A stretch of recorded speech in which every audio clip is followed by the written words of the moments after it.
Good morning बच्चों। आज हम आपको हिंदी में आरोह के अंतर्गत गद्य खंड में मुंशी प्रेमचंद का जीवन परिचय पढ़ाने जा रहे हैं। इनके द्वारा लिखी गई प्रसिद्ध कहानी जो आपके पाठ्यक्रम में सम्मिलित है, नमक का दारोगा, उसके बारे में भी चर्चा करेंगे। इससे पहले हम मुंशी प्रेमचंद का जीवन परिचय जान लेते हैं। जिस प्रकार से हिंदी साहित्य में कविता के क्षेत्र में सूर, तुलसी, मीरा इनका महत्वपूर्ण स्थान माना जाता है, हर जनमानस की तरफ इनकी रचनाएं अपना ध्यान आकर्षित करती हैं।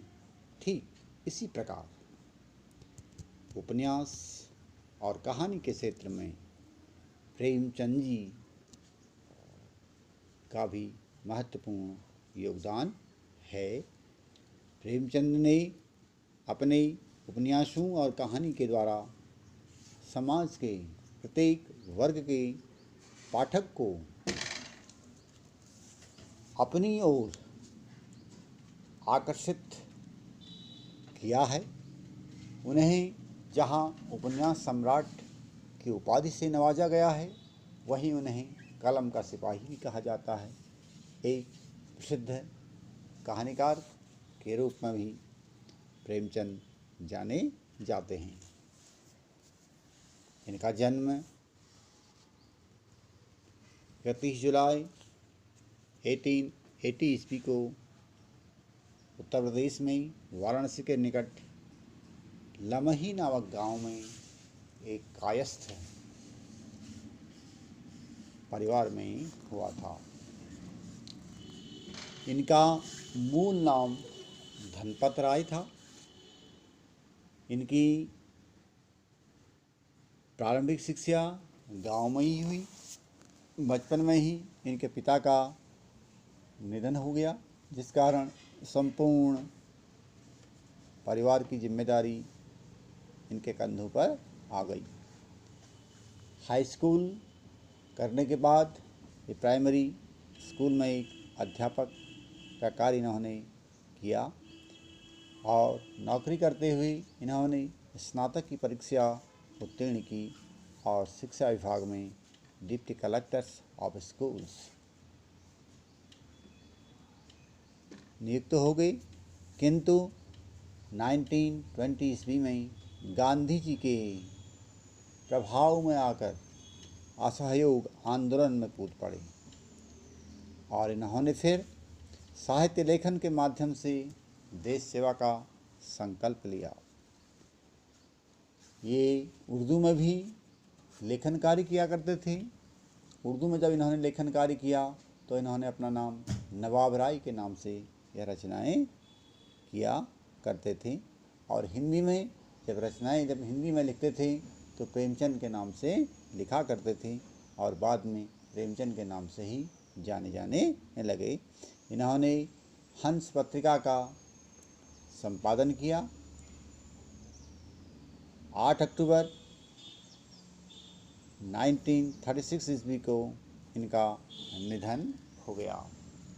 प्रेमचंद के द्वारा लिखी गई जो प्रमुख रचनाएं हैं वो इस प्रकार से हैं। इन्होंने लगभग 350 कहानियाँ और 11 उपन्यास लिखे। इनके कहानी संग्रहों की अगर हम बात करते हैं तो मानसरोवर करके इनके एक कहानी संग्रह है जो 8 भागों में संकलित है। इसके अलावा सोजे वतन, गुप्तधन इनके कहानी संग्रह हैं। इनके नाटक की अगर हम बात करते हैं तो नाटकों में करबला, संग्राम, प्रेम की वेदी, यह इनके नाटक हैं। निबंध संग्रह जो इनके अनुदित हैं, अनुदित का मतलब होता है एक भाषा से दूसरे भाषा में अनुवाद की गई जो रचनाएं होती हैं, स्वयं की अपनी नहीं होती हैं, किसी अन्य भाषाओं से अनुवाद की गई रचनाएं होती हैं तो अनुदित रचनाएं कहलाती हैं। तो निबंध संग्रह इनके अनुदित हैं। कौन कौन से हैं उनको जान लीजिए। सुखदास, आज़ाद कथा, चांदी की डिबिया, टॉलस्टॉय की कहानियाँ, अहंकार और सृष्टि का आरंभ। और संपादित इन्होंने जो लिखे रचनाएं, गल्प समुच्चय, गल्प रत्न और हंस पत्रिका का इन्होंने संपादन कार्य किया था। इसके अलावा उपन्यास की अगर हम बात करते हैं तो सेवा सदन, प्रेमाश्रय, कायाकल्प, प्रतिज्ञा, निर्बला, गबन, गोदान, कर्मभूमि, रंगभूमि और जो इनका एक उपन्यास था मंगलसूत्र अपूर्ण रहा क्योंकि उससे पहले ही इनका निधन हो गया था।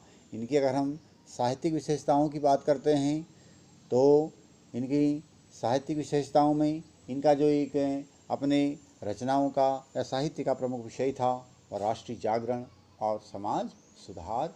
और प्रेमचंद ने इसके अतिरिक्त अपनी जो लेखनी चलाई है पूरे ग्रामीण जीवन को, समाज का जो एक शोषित दबा कुचला जो वर्ग है उस वर्ग के बारे में इन्होंने बहुत अधिक लिखा है। यानी समाज सुधार और राष्ट्रीय जागरण को ही इन्होंने अपने साहित्य का प्रमुख विषय बनाया।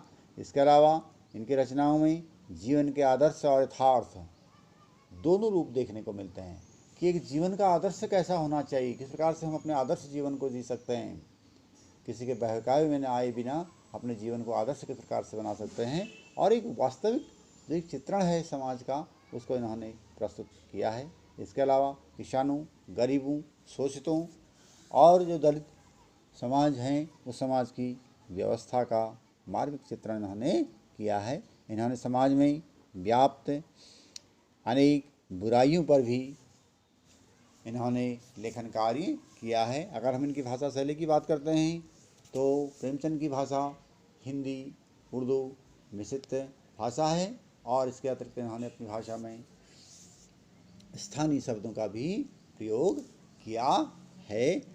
और इसके अलावा इनकी भाषा शैली में हम देखते हैं मुहावरेदार, प्रसंगानुकूल, पात्रों के अनुकूल, इस प्रकार की भाषा इनको इनके काव्य में, इनके रचनाओं में देखने को मिलती है। अगर हम कहें कि प्रेमचंद वास्तव में हिंदी साहित्य की अमूल्य निधि हैं जिनकी प्रासंगिकता वर्तमान समय में भी उतनी ही है जितनी कि आज से अगर हम कहें लगभग 100 वर्ष पहले, तो उनका साहित्य निश्चय ही समाज को एक नई दिशा और दशा देने में महत्वपूर्ण साबित हो रहा है। और इनकी रचनाओं के बारे में इनकी हमने पढ़ा होगा, एक कहानी इनकी आपने पढ़ी होगी इससे पहले हाई स्कूल कक्षा में 9th में, 2 बैलों की कथा। तो उसके माध्यम से भी यही संदेश देना चाहते हैं कि हमें किस प्रकार से समाज में अपना स्थान बनाने का प्रयास करना चाहिए। कुल मिलाकर के इनकी जो कहानियाँ होती हैं वह ग्रामीण परिवेश को ही इंगित करके लिखी जाती हैं। इस प्रकार से प्रेमचंद का जीवन परिचय पूरा होता है। आप इसको ध्यान से सुन लेंगे। ध्यान से सुनने के बाद इनकी जो प्रमुख रचनाएं हैं और इनका जीवन परिचय है संक्षिप्त रूप में इसको भी अपनी नोटबुक में उतार लेंगे। आज के लिए बस इतना ही। Thank you.